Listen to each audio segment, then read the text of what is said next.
During dinner with my parents after years of silence, I felt my phone vibrate against my thigh and the world around me tilted. I slipped my hand beneath the tablecloth, expecting nothing more than a routine notification, but what I saw on the glowing screen froze my breath. Get up! Leave now! Do not say anything to them. The words struck like a hammer blow, and my pulse raced so hard I thought my parents could hear it across the table. My father sat opposite me with his fork poised above the steak. His smile held steady, but his eyes did not smile. They lingered on me too long, unblinking, sharp, as if he were studying prey. My mother raised her glass of red wine, and her hand trembled just slightly before she steadied it. When she caught me watching her, the tremor vanished, and she forced a warm grin, but the warmth never touched her eyes. I slipped the phone back into my pocket with trembling fingers and forced myself to nod as if all was well. My father asked in a measured tone whether I was enjoying the roast. The words were gentle, but the grip of his hand around the knife was too tight, the whiteness of his knuckles betraying the tension beneath the surface. I nodded quickly, my mouth dry. My mother leaned forward, touching my hand. Her fingers were cold, though her smile was sweet. She whispered that she was so glad I was finally home where I belonged. Her words were soft, but the way her eyes flicked briefly to the untouched wineglass at my place made my stomach twist. The chandelier above us hummed faintly, filling the silence between clinks of silverware. The air felt staged, rehearsed, like a performance that had been practiced too many times. My heart pounded as I forced myself to cut into the food before me, pretending calm. The phone in my pocket was a stone, pulling me downward, reminding me with every vibration that danger was close, perhaps closer than I dared admit. I excused myself quietly, pressing a hand to my stomach. My father's smile tightened into something almost stern, and he set his fork down with a metallic clang against the plate, the sound sharp enough to sting my ears. My mother murmured, perhaps I was nervous and needed to relax. Her voice was sweet, but her hand returned to smoothing the tablecloth again and again, the motion mechanical like a nervous tick. I rose and walked slowly down the hallway lined with old family photographs. Their frames glinted under the dim light. Smiling faces from birthdays and holidays stared back at me, but the smiles now looked like masks, brittle and false. My phone buzzed again. I pulled it out with a hand that shook. Another message glowed. Do not drink. Watch their eyes. Trust no one. My knees weakened. I braced myself against the wall, staring at a photo of myself as a child standing between my parents. My father's hand rested firmly on my shoulder in that photo, and I remembered how heavy it had felt even then. My mother's smile in the picture looked tender, but I knew it had been taken after one of her whispered apologies for the punishments she had let happen. The past bled into the present, and the warning on my phone merged with the tremors I had just witnessed at the table. My parents wanted me calm, compliant, and blind, but whoever had sent the message wanted me alive. I inhaled sharply, realizing this dinner was not reunion but entrapment. My only hope was to play along until I found a way out. I left the hallway that night trembling with the echo of the message still ringing in my ears, and my mind fell unwillingly into the past, because to understand why those words cut so deep, you have to understand the home I grew up in. My earliest memories are not of laughter, but of silence broken by sudden storms. At the dinner table when I was a child, there was never safety, only tension so thick it pressed against my ribs. My father ruled every meal with his eyes more than his voice. If I chewed too loudly, he would slam his fork on the table. If I reached for food too quickly, he would bark a reminder that I should be grateful for what I had.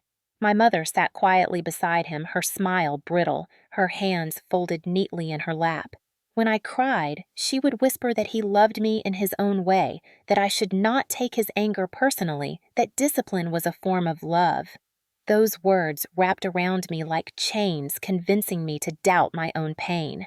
I learned to watch his eyes because they told me when the explosion was coming. A twitch of his jaw meant the belt might be unhooked. A sigh too long meant I had disappointed him somehow. Childhood became a constant rehearsal of obedience. I remember one evening when I was 9 and I spilled a glass of milk across the table. The white flood raced toward his plate and I froze. He rose from his chair, slowly wiped his mouth with his napkin, and then struck me across the face so hard that my vision blurred. My mother gasped softly, but said nothing. Later in my room, with my cheek swollen, she pressed a bag of ice to my skin and told me he only wanted me to grow strong, that the world was harsher than anything he could do to me. In that moment, I realized I could never rely on her to protect me. She was part of the wall that trapped me. School was no refuge either, because my father controlled my grades, my friendships, even the way I walked home. He would inspect my notebooks, and if he saw what he considered laziness, he would demand extra hours of study under his watchful gaze. Friends stopped coming over because he frightened them with his questions about their families, about their fathers, about whether they had any ambition. He wanted me to succeed, but on his terms, and his terms were suffocating. As I grew older, the punishments changed form, but not essence. He no longer struck as often, but his words cut deeper than any blow. He told me I was weak, that without him I would fail, that I owed him everything for the roof over my head. My mother echoed those lines whenever I tried to push back, telling me that he had sacrificed so much that I should show respect and gratitude. I began to feel like an object, not a child, a possession polished when it pleased him and scolded when it did not. High school became my battlefield. I dreamed of escape, but every application for college was monitored, every plan to move out dismissed as foolish. He wanted me close under his eye. When I finally left at 20, I carried only a suitcase and a heart filled with terror and rage. I walked away one night after another argument where he accused me of betrayal for wanting my own life. My mother cried in the kitchen, begging me to stay, insisting that family was forever. But I knew family in that house meant obedience and silence. I chose freedom even if it meant loneliness. Years passed with no contact. I built a small life of my own far from their reach, but the scars of control lingered. I heard his voice in my head whenever I doubted myself. I saw my mother's helpless smile whenever I tried to trust someone new. The ghost of their control followed me even into my independence. So when the phone rang weeks ago and my mother's voice floated through the line saying they missed me, saying they wanted peace, saying they wanted a family dinner, I hesitated. Part of me longed for reconciliation. Part of me wondered if time had softened them, if age had cracked the stone of their control. Against my better judgment, I agreed. The invitation carried the promise of healing, but I should have known it was bait. On the day of the dinner, I spent hours pacing my apartment staring at the old photograph of us on the mantel. In it, I was a boy with wide eyes standing stiffly between them. My father's hand rested heavy on my shoulder, my mother leaning close with her familiar smile. To a stranger, it looked like love. To me, it was a reminder of the cage. Yet when evening came, I put on a pressed shirt and carried a bottle of wine, hoping perhaps foolishly that people could change. The drive to their home was long, and my mind replayed every shouted word, every slammed door, every night I hid in my room, waiting for footsteps on the stairs. I told myself I would be strong, that I would not let them manipulate me again. Still, a small ember of hope flickered. I thought maybe they would apologize. Maybe they would admit their mistakes. Maybe this meal could be a beginning. When I arrived, their house looked unchanged, neat, tidy, the lawn trimmed, the curtains glowing with warm light. My mother greeted me at the door with a hug too tight, too rehearsed, and my father shook my hand with a grip that lingered like iron. The air inside smelled of roast and garlic bread, but underneath was another scent, faint metallic, almost bitter. We sat at the table, the same one where I had endured countless evenings of judgment. They had polished the silverware and lit candles as though staging a photograph for a magazine. I felt my chest tighten because nothing about it felt real. It felt like a scene constructed to lull me. And then, in that moment when the phone buzzed and I saw the warning to leave, every memory collided with the present. I knew instantly why the words mattered. They mattered because danger in this house had never been a stranger. Danger had always sat across from me wearing my father's eyes and my mother's smile. The phone call that brought me back into their orbit came on a gray afternoon when rain tapped softly against my apartment windows.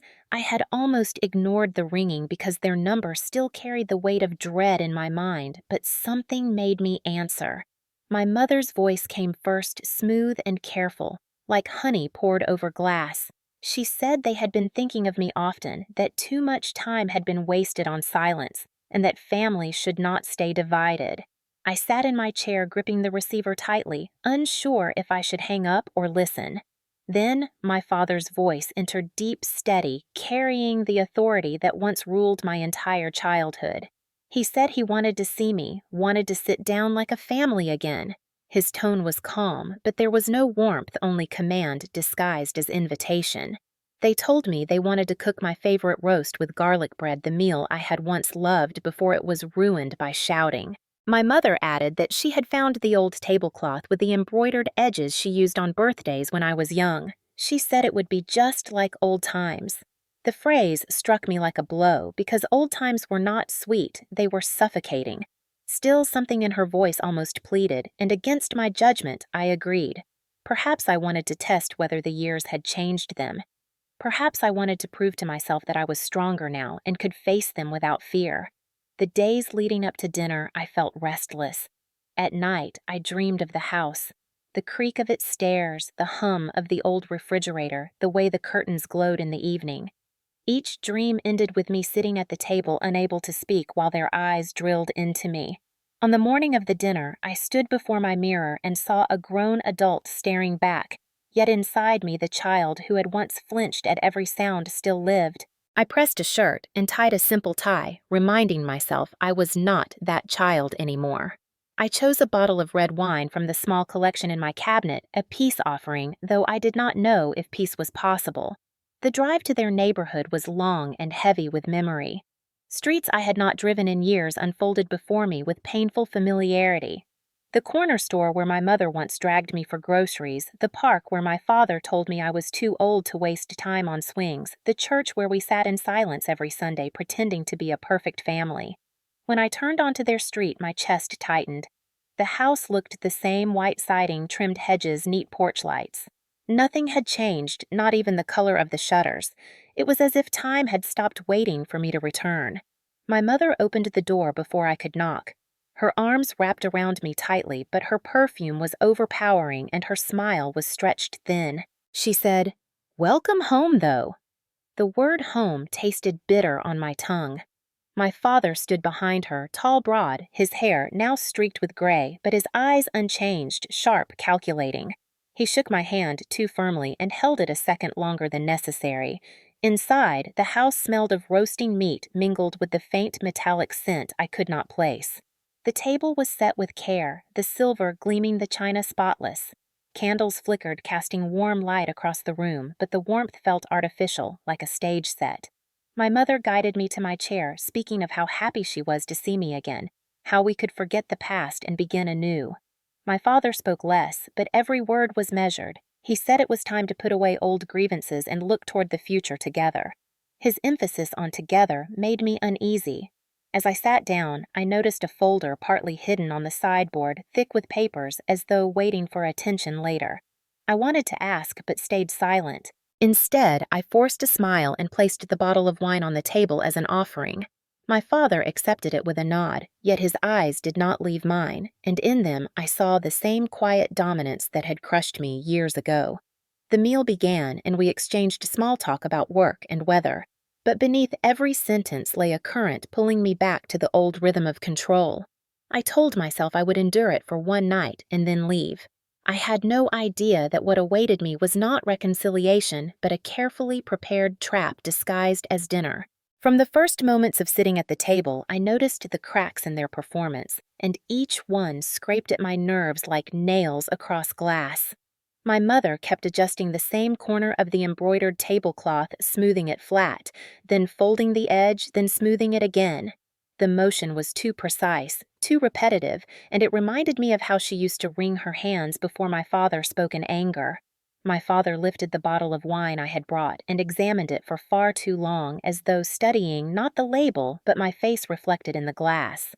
He poured it carefully into 2 crystal glasses, then slid one toward me. His eyes lingered sharp and expectant, as if daring me to take the first sip. My throat tightened, and I forced myself to smile politely, but I left the glass untouched. The metallic scent in the air had grown stronger, masked by garlic and roast, but present enough to make me uneasy. The first course was served a small salad perfectly arranged, yet when I lifted my fork, I saw his hand clench around his knife, the muscles taut under his skin. He asked me about my work, his tone casual but his eyes unblinking. I answered quickly, watching his expression remain unreadable. My mother chimed in with small remarks about how quiet the house had been without me, but her words trembled at the edges, and every so often she glanced toward my plate as if checking whether I had eaten. The chandelier above cast light that glinted on the silverware, and each clink of metal sounded too sharp, too deliberate. I tried to steady my breath, reminding myself I was grown, not a child, but the sensation of being watched weighed heavy. Halfway through the meal, my phone vibrated again in my pocket. I excused myself and glanced at the screen under the table. Do not drink. Watch their eyes. Trust no one. My chest seized. I slid the phone back before they noticed, but my heart thudded so hard I feared it echoed in the room. When I looked up, my father's eyes were on me, narrow, piercing. He asked if something was wrong, if someone was disturbing me. His voice carried false concern, but underneath was command. My mother added softly that I should relax, that I was safe here. Her words were gentle, but her fingers twisted the stem of her glass until her knuckles turned white. The roast arrived steaming fragrant, yet I could not taste anything through the tightness in my throat. My father cut his portion with calm precision, but I noticed his hand trembled slightly before he steadied it. He filled my plate himself, though I had not asked, and placed it before me with a smile that did not reach his eyes. My mother poured more wine into my glass, though I had not touched the first. The liquid swirled dark and rich, but my stomach turned. Conversation moved toward memories of childhood. My father spoke of discipline as if it had been love, of rules as if they had been gifts. My mother nodded in agreement, adding that they had done their best and that I had turned out strong because of them. Their words wrapped the past in silk, hiding the bruises beneath, but I heard the gaslighting clearly. They wanted me to believe their version, not my own. My hands trembled under the table as I pressed my phone for reassurance, but no new messages came. I was alone with them, with their eyes, with the wine untouched before me. The metallic scent now seemed to rise directly from the glass, and my skin crawled. My father leaned closer and told me that trust was the foundation of family. His stare was unwavering, demanding. My mother added that love required sacrifice. Her voice cracked slightly on the last word, and I saw in her eyes a flicker of fear quickly smothered. It was then I knew something was deeply wrong, not only because of the warnings, but because their performance was failing. Their gestures betrayed tension, their smiles wavered, their eyes revealed something they wanted hidden. I realized this dinner was not meant to heal, but to ensnare me. The warning on my phone pulsed in my mind, louder than the ticking of the clock on the dining room wall, and I sat frozen with the untouched wineglass before me, knowing every decision I made carried weight I could not yet measure. My father's voice filled the silence again, asking if I had forgotten how to drink with family, and he raised his own glass, holding it aloft as if in a toast. His eyes locked on mine, sharp, commanding, daring me to defy him. My mother followed with a nervous laugh, urging me gently to take just a sip to honor the moment of reunion. Their voices blended into the same chorus I had heard all my life, disguised concern wrapped around control, and it struck me that nothing had changed despite the gray in their hair, despite the years apart. I forced a small smile and lifted the glass, but instead of drinking, I placed it back down slowly, pretending to savor the smell. My father's lips pressed into a line almost imperceptible, but tight with displeasure. My mother shifted in her chair, her hand smoothing the tablecloth once again, that same compulsive gesture betraying anxiety. Then my phone buzzed again. I risked a glance when they looked away. They laced your food. Stall. My heart seized and I almost dropped the device. The roast on my plate sat rich and steaming, yet suddenly it looked like poison. The metallic scent I had noticed before filled my nostrils until I gagged. I pushed my fork around the plate, pretending to eat, but lifting nothing to my mouth. My father asked pointed questions about my finances, about whether I had a will, whether anyone knew I was here tonight. His tone was casual, but each query sliced like a knife. My mother filled my glass again, though I had not touched it, and her eyes flicked to my plate with expectation. I excused myself to the bathroom, my legs trembling. In the mirror, I stared at my pale face and wide eyes, whispering to myself to stay calm, to think, to survive. I locked the door and pulled out my phone to scroll quickly through the messages. Each one came from an unknown number, but the urgency was undeniable. Whoever it was, they knew more about this dinner than I did. My hands shook as I typed back. "Who are you?" The reply came instantly. "Someone who knows what they planned. Trust me. Leave soon." I felt my breath hitch. Outside the bathroom, I could hear the faint clink of silverware and the murmur of my parents' voices, low, controlled, as if discussing strategy. Memories of past punishments crashed through me nights when I was cornered, unable to escape. The terror I had buried all these years returned in a flood. I splashed water on my face and forced myself to breathe. When I returned to the table, my father asked if I felt better, his tone smooth, but his eyes scanning me like a hawk. My mother smiled too quickly and urged me again to eat. I cut a small piece and lifted it toward my mouth, but then paused, staring at them both. My father's jaw tightened, his hand flexed around his knife. My mother's eyes darted toward the wine, then back to me. In that moment, truth pierced the facade. This was no reconciliation. This was an execution dressed as dinner. I placed the fork back down deliberately and folded my hands. I told them I was not hungry, that I wanted to talk instead. My father's face darkened just slightly, his control cracking at the edges. He said family meals were not for debate, but for unity. My mother added that refusing food was disrespectful. Their voices grew sharper, less polished, more revealing. I realized they were cornered by my defiance. My phone buzzed again. "Do not argue. Buy time. Someone is coming." My chest constricted with a blend of hope and fear. Who was coming and how much time did I have? I asked my parents about old family stories, pretending to reminisce. My mother brightened slightly, talking about my childhood trips to the lake, but her smile faltered when I mentioned the times she had left me alone with him. My father's hand slammed down on the table, suddenly rattling the dishes. He told me not to distort the past, not to dishonor the sacrifices they had made. His voice was sharp enough to slice the air. I held my ground, my heart racing, but outwardly calm. The longer I kept them talking, the longer I delayed their plan. My eyes caught the folder on the sideboard again, thick with papers. Curiosity gnawed at me, but I knew moving toward it would ignite their suspicion. Instead, I asked more questions about family friends, about people long gone.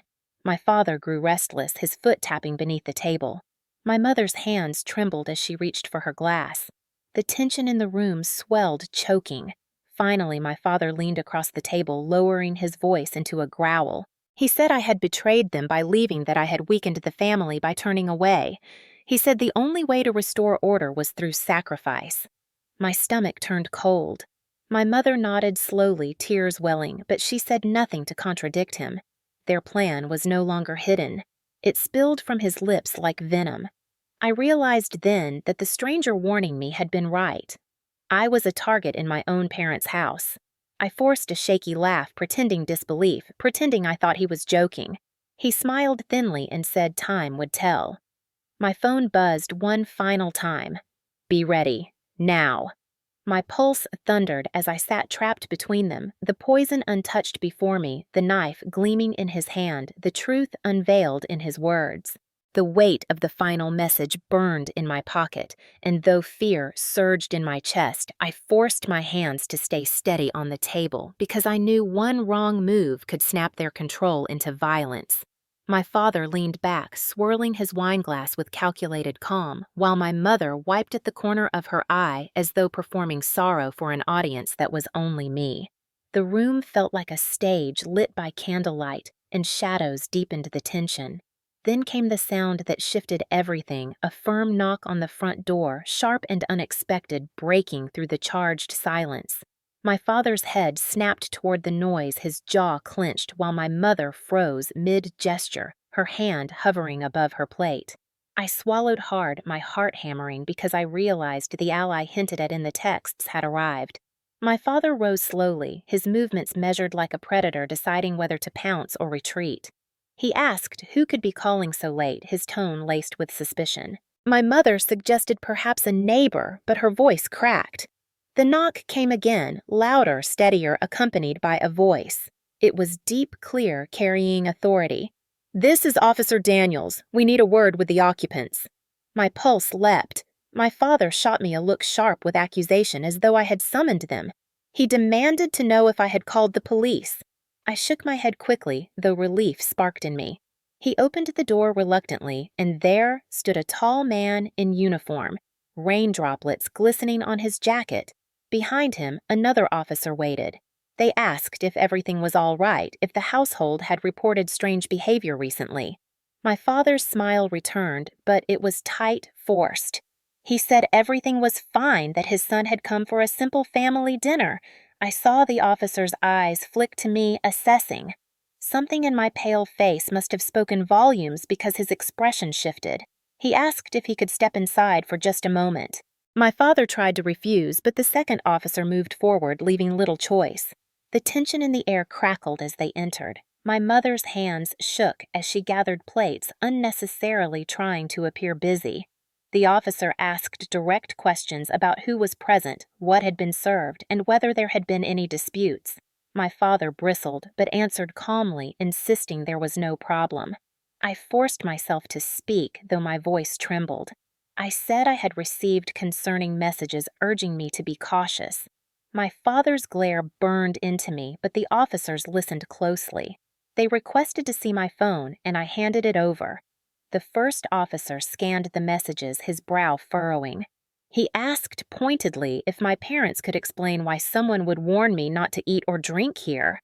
My father erupted in denial, saying it was nonsense that I was being manipulated, that outsiders wanted to poison me against my own blood. His words tumbled too quickly, too heated, and the mask he wore cracked. My mother tried to calm him, but her attempts looked desperate. The officer held up my untouched glass of wine and asked if they would mind having it tested. My father's hand twitched, but he forced another smile, claiming it was unnecessary. The second officer stepped forward and placed the glass carefully into an evidence bag without asking again. The silence that followed was suffocating. My father's breathing was heavy, his fists tight against his thighs. My mother's eyes darted toward me wide with unspoken fear. In that moment, I realized the secret ally who had been sending the messages must have contacted the police directly. Someone out there knew the truth of what my parents planned and had taken action when I could not. That knowledge steadied me. I sat taller, and for the first time that evening, I met my father's eyes without flinching. The officers announced they would stay a while longer to ensure everything was safe. My father's jaw twitched, but he had no choice but to comply. The trap had been interrupted, the performance disrupted, and though the danger had not passed, I felt the first flicker of power return to me. The officers remained standing in the dining room, their presence casting long shadows over the table that only hours before had been prepared as a stage for reunion, but now looked more like a crime scene waiting to be unveiled. My father kept his arms crossed, his face calm, yet his knuckles pulsed with veins betraying the tension simmering just below the surface.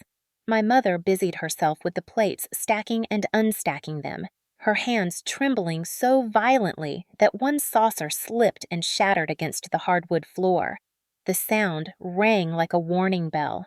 Officer Daniels asked directly whether I felt safe in the house at that moment, and for a split second, I could not answer because decades of training had taught me never to speak against my parents in front of outsiders. My father's glare bore into me sharp and punishing, daring me to stay silent.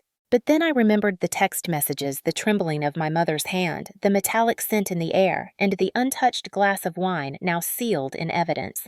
I heard my own voice before I had time to second guess. I said, "No, I did not feel safe." The words hung heavy in the air, and silence swallowed the room. My father erupted his composure, shattering into rage as he slammed his hand onto the table, making the silverware jump.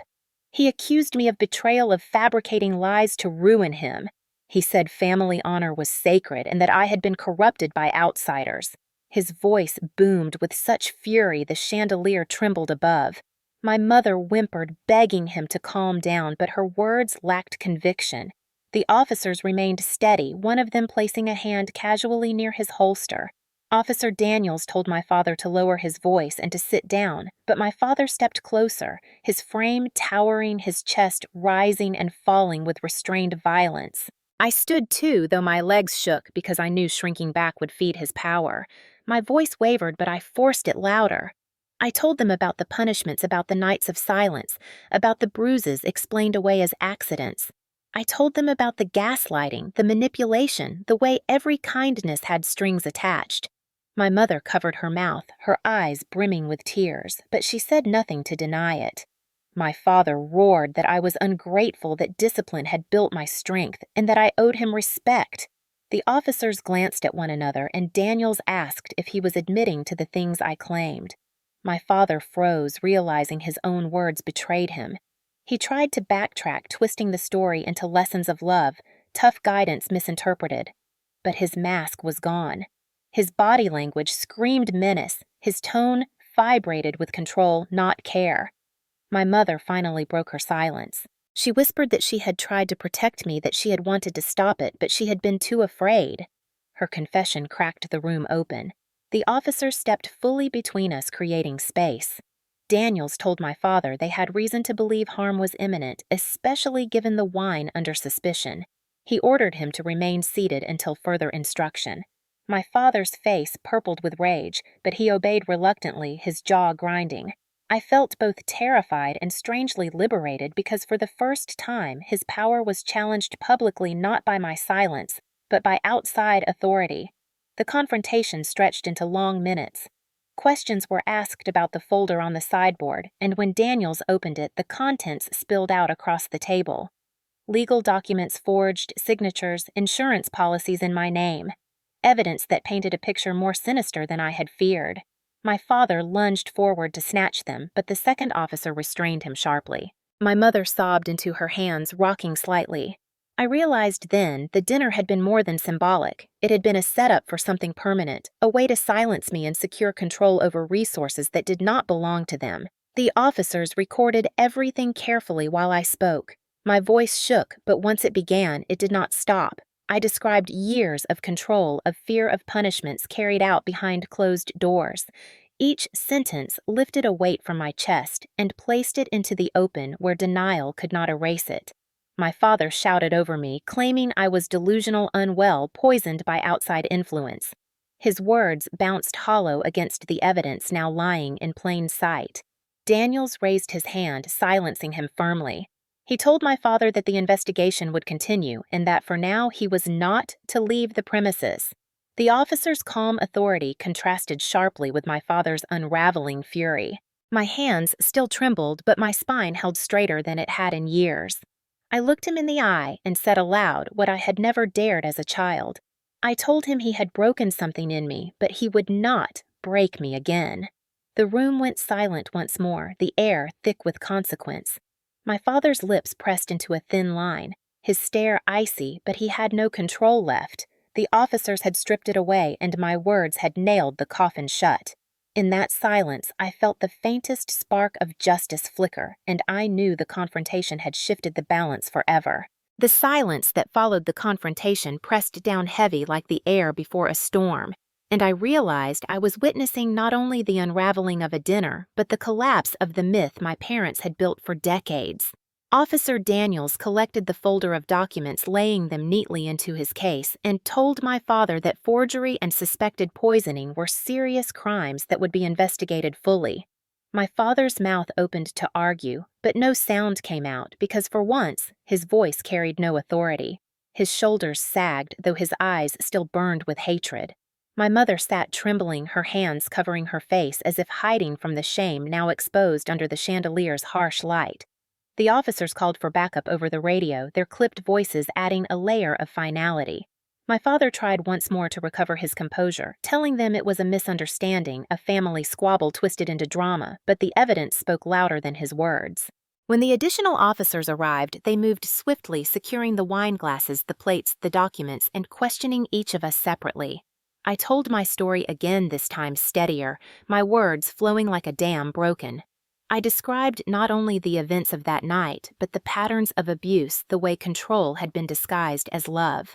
My voice did not falter because I understood that this was not just about me, but about truth finally given air.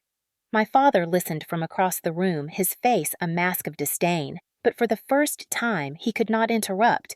He could not dismiss. My mother's testimony came haltingly through sobs. She admitted she had known about the plan. She admitted she had been complicit through silence. Her confession painted her not as innocent, but as a coward trapped in fear. Still, the officers treated her differently, recording carefully her every word. She begged them to understand. She said she had been powerless. Daniels told her quietly that silence may feel safer, but it makes the speaker a part of the crime. Her tears deepened and she collapsed into the chair, rocking. My father exploded, then shouting that she had betrayed him, that she had always been weak. The officers restrained him swiftly, pressing him against the wall. The sound of handcuffs snapping shut echoed like thunder in the room. My father twisted and cursed, but the fight was gone, his strength useless against the steel and authority surrounding him. For the first time in my life, I saw him powerless. My mother sobbed louder, clutching at her apron as if it could hold her together. The officers read my father his rights, the words delivered with clarity that sliced through the air. He spat insults, but they carried him out the door, his footsteps pounding a fading drumbeat of a fallen tyrant. My mother remained behind, questioned further, but the truth was already written in the shattered mask on her face. When the officers finally left, taking both parents with them, the house fell into a silence that felt cavernous. I sat at the table staring at the untouched wine glass, its dark surface gleaming under the lights. My hands still shook, but my chest felt lighter. The years of fear, the weight of gaslighting, the constant second-guessing had been dragged into daylight. The collapse of their power was undeniable. News spread quickly in the following days. Neighbors whispered about the arrest. Headlines reported the attempted poisoning and financial fraud. Court proceedings loomed. Evidence mounted as forensic tests confirmed the wine had been tampered with. The community that had once admired my father for his discipline now recoiled in disgust. My mother's image as a quiet homemaker shattered into complicity. Friends distanced themselves. Extended family who had doubted my stories now saw them laid bare in documents and charges. The consequences were not just legal, but social reputations ruined, legacies dismantled. I attended the hearings each time watching my father in shackles, his rage barely contained. He tried to glare at me across the courtroom, but the glass barrier between us stole his power. I spoke when asked, my testimony clear, steady, undeniable. My mother sat pale beside her lawyer, eyes downcast, refusing to meet mine. She pled for leniency, citing fear, but the court did not absolve her fully. When sentencing came, the gavel fell heavy. My father received years in prison. My mother house arrest counseling, mandatory community service. The collapse was complete. Afterward, I walked out of the courthouse into bright sunlight, and for the first time in decades, the weight in my chest loosened. The consequences were not just theirs, but mine too. I had scars invisible but deep. Yet justice, even imperfect justice, stitched those wounds enough to let me breathe. I moved forward carrying the truth not as a burden, but as a weapon to cut through silence. The house I had once feared became evidence and nothing more. The myth of family shattered, but from its pieces I built something stronger. Resilience, autonomy, and the knowledge that control had been broken. The collapse of my parents was not just their downfall, but my release. The courthouse steps beneath my feet felt solid in a way the ground never had before, and as I stood in the sunlight, I realized I was no longer the child trapped in a house of shadows, but an adult who had faced the storm and survived. The air was cool, crisp, carrying the scent of freedom, and every breath I took seemed to clear the dust of years from my lungs. Reporters asked questions, their cameras flashing, but I kept walking. My voice calm as I answered that justice had been served, that silence had ended. Each word was a declaration, not just to them, but to myself. That night, I returned to my own small apartment, and for the first time in years, I slept without fear of a phone call, without dread of a knock at the door. The dreams that came were not nightmares, but memories, reframed no longer chains, but proof of what I had overcome. Days turned to weeks, and I began to rebuild. Therapy sessions peeled back layers of hurt, replacing them with tools to heal. Friends reached out offering support, their voices reminders that family is chosen as much as given. I poured myself into work, into creating spaces for others to tell their stories, because I knew silence breeds monsters and truth weakens them. Letters from relatives arrived, some apologizing for doubting me, others admitting they too had felt my father's shadow. I answered each one with honesty, never bitterness, because bitterness would chain me to the past. Instead, I chose clarity. When sentencing day replayed on the news, I watched my father being led away once more, his posture no longer proud, but bent. My mother's figure small beside him. The image stirred complicated feelings, but not regret. Justice had not erased pain, but it had carved boundaries where none had existed. I visited the lake one afternoon, the place I had once loved as a child, but feared because of the memories tied to it. The water was calm that day, reflecting the sky like glass. I sat on the shore and told myself aloud that I was free. My voice carried over the water, and hearing it echo made it real. Liberation was not a single moment, but a series of choices stitched together, and I was choosing every day to step further from their control. When people asked what I learned from it all, I told them the truth. That love without respect is not love. That family without safety is not family. That silence is complicity, and speaking out, even when your voice shakes, can save your life. I told them that justice is not perfect, but it is powerful, and that survival is not weakness, but strength. The story became larger than me, retold by neighbors and papers, but at its heart, it remained simple. A child had grown into an adult who faced the abusers and stripped them of their power. A family built on control had collapsed, and from its ruins grew resilience. On the night I marked a year since that dinner, I lit a single candle in my apartment and placed it by the window. I sat quietly and let the flame burn steady. It was not for mourning, but for remembrance, a reminder that even in darkness, light waits to be claimed. And as the flame flickered against the glass, I whispered to myself that I was not a victim, but a survivor, not broken, but remade. Justice had been fulfilled, and freedom had finally become mine. Months passed, and though the world around me returned to its routines, I carried the memory of that night like a scar, invisible yet undeniable. My father remained in prison, his name now spoken in hushed tones by neighbors who once praised his discipline. Occasionally, I received letters from him written in jagged script filled with denial and venom, but I never responded because answering would grant him power he no longer deserved.